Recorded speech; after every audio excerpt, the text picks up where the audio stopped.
Hello everyone, welcome to my channel. यार आप लोग लाइक सब्सक्राइब नहीं करते हो, पता नहीं क्या प्रॉब्लम है आप लोग को। ठीक है, इतना भी क्या कष्ट होता है यार, इतना भी दर्द नहीं होना चाहिए सब्सक्राइब करने में। ठीक है, कुछ लोग तो सब्सक्राइब करके अनसब्सक्राइब कर देते हैं कि लगता है उनको कि गलती से सब्सक्राइब हो गया तो। ठीक है, बाकी यार आई नो यार कि चीज़ें जब जेन्यून होता है या सच्ची बातें कोई बोलता है तो वो थोड़ा सा कड़वा होता है। मेरी भी बहुत सारी चीज़ें कड़वी होती है ऑफ कोर्स, लेकिन वही है ना यार, मिर्च मसाला लगा के हर बात को बोलना, उसके लिए तो आपके पास बहुत सारे चैनल्स हैं, आप देख सकते हैं। ठीक है, फालतू की वीडियोस, दिन भर में 10 सैलरी स्लिप की वीडियो। यार उस सब से ही यदि आप सब्सक्राइब करते हो किसी के चैनल को या उससे ही आपको सिर्फ मोटिवेशन मिलता है तो फिर कुछ बोला नहीं जा सकता यार। ठीक है, फिर आपकी इच्छा। अदरवाइज यदि आपको चीज़ें जेन्यून लगती तो यार सब्सक्राइब कर सकते हो। चलो आगे बढ़ते हैं। मैंने पिछले वीडियो में बात करा था कि बैंकिंग का मतलब स्ट्रेस प्रेशर ये सब को लेके चर्चा किया था। लोगों के बहुत सारे कमेंट्स आए, पॉजिटिव नेगेटिव कमेंट्स आते हैं एज यूजुअल, कोई इसमें ये नहीं है, नया बात नहीं है। बाकी यार मैं सिंगल लाइन में पिछले वीडियो का कंक्लूजन ये बताऊंगा आपका कि बीइंग अनएम्प्लॉयड जो पेन होता है ना, जितना दर्द होता है ना, उससे कम ही दर्द होगा आपको। जो प्रेशर मिलेगा या जो आपके जॉब होगा, टाइमिंग होगा, फलाना चिलाना, as a PO, as a banker, वो अनएम्प्लॉयड होने से कम ही दर्द मिलेगा। बस इतना समझ लो सीधा सीधा लाइन में। ठीक है, बाकी अच्छा के लिए कुछ अच्छा नहीं है, कुछ बुरा नहीं है। ठीक है, सबके अपने प्रॉस एंड कॉन्स है। बाकी आगे बढ़ते हैं। आज बात करते हैं कि बैंक जॉब के बाद आपका कैरियर प्रोस्पेक्टिव क्या हो सकता है, कैरियर प्रोस्पेक्ट क्या हो सकता है, आगे आप क्या क्या कर सकते हैं।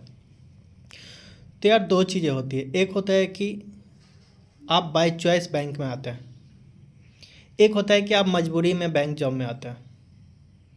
आप बोलोगे ये कैसे। देखो होता क्या है कि बहुत सारे लोगों का फैक्टर होता है कि यार कोई एक जॉब सिक्योर कर ले।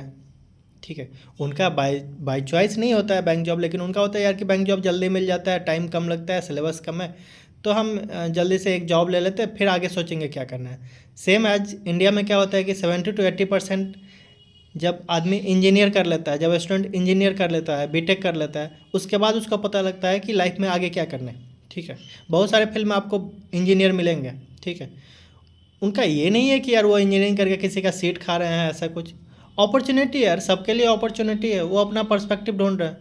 आदमी को नहीं पता होता है स्टार्टिंग में, ट्वेल्थ में क्या होता है कि या तो आप पीसीएम ले लिए तो आप इंजीनियर बनेंगे, मेडिकल ये बायो ले लिए तो मेडिकल बनेंगे, यही दो फील्ड। क्या नॉलेज होता है उस टाइम।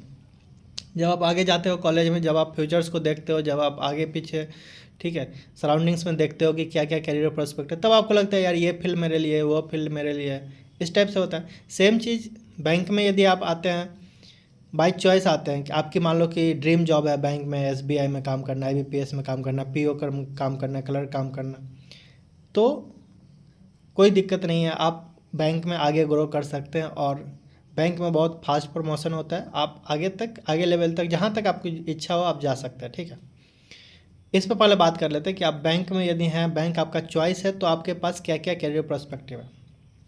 पहली बात तो यदि आप क्लर्क हैं तो आप क्लर्क से पीओ में प्रमोट हो सकते हैं, या तो इंटरनल प्रमोशन के थ्रू, या फिर मान लो कोई क्लर्क का भी लगा है, उसको मान लो कि अगला साल वो पीओ का एग्ज़ाम फिर से दे सकता है, आईबीपीएस का, एसबीआई का, या जो भी एग्ज़ाम्स होते हैं बैंक रिलेटेड, वो एग्ज़ाम दे सकता है। ठीक है, उसके बाद क्या होता है कि कोई मान लो पीओ लगा, स्केल 1 में लगा, तो वो स्केल 2 में, स्केल 3 में ऐसे करके जा सकता है। हर एक 3 साल पे प्रमोशन एग्ज़ाम्स दे के वो क्वालिफाई हो सकता है। दूसरा और क्या क्या एग्ज़ाम्स हैं, जैसे आपका इंक्रीमेंट के लिए आपका जेआईबी होता है, सीएआईबी होता है। ठीक है, ये दो इंक्रीमेंट के लिए आप एग्ज़ाम दे सकते हैं। इसके अलावा भी बहुत सारे नॉलेज इन्हांस करने के लिए, स्किल इन्हांस करने के लिए आपका एग्ज़ाम होता है, जो आईआईबीएफ कंडक्ट कराती है, मूडी का एग्ज़ाम्स होता है, क्रेडिट का होता है, ट्रेजरी, ये सब बहुत सारे एग्ज़ाम्स होते हैं जो आपको बैंक में आने के बाद धीरे धीरे पता लगेगा। तो आप यदि बैंकिंग सेक्टर में ग्रो करना चाहते हैं तो ये सब एग्ज़ाम्स आपका स्किल बिल्डिंग में काम करेगा। ठीक है, ये एक साइड हो गया कि जिनका बैंक बाय चॉइस है।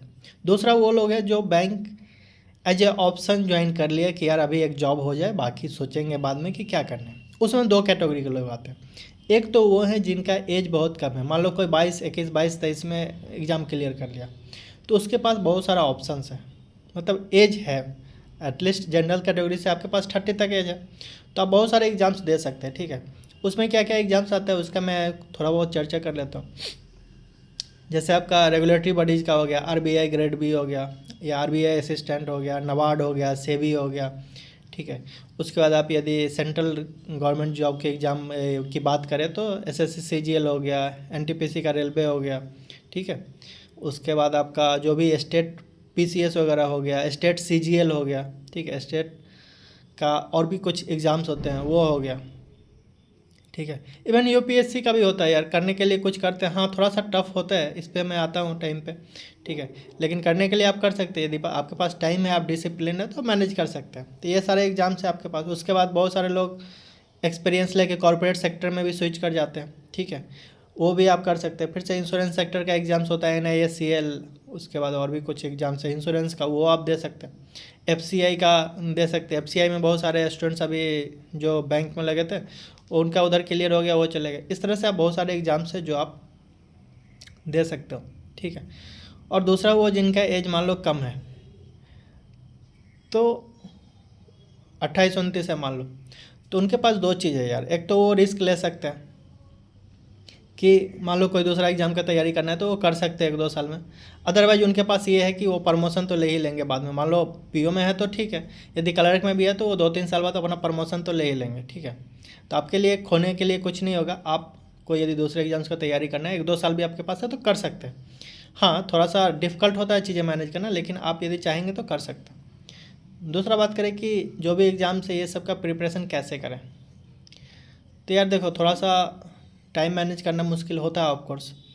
1-2 ऐसे हैं जिन्होंने यूपीएससी भी क्वालिफाई किया, वो बैंक में, इवन प्राइवेट बैंक में वर्किंग थे, ठीक है। आप पीएसबी का छोड़ दो, प्राइवेट बैंक में वर्किंग थे, उन्होंने क्लियर किया। हाँ डिफ़िकल्ट होता है चीज़, आपको बहुत सारी चीज़ें सेक्रीफाइस करना पड़ेगा, नींद सेक्रीफाइस करना पड़ेगा, घूमना सेक्रीफाइस करना पड़ेगा, मोबाइल यूज करना सेक्रीफाइस करना पड़ेगा, बहुत सारी चीज़ सेक्रीफाइस करना पड़ेगा।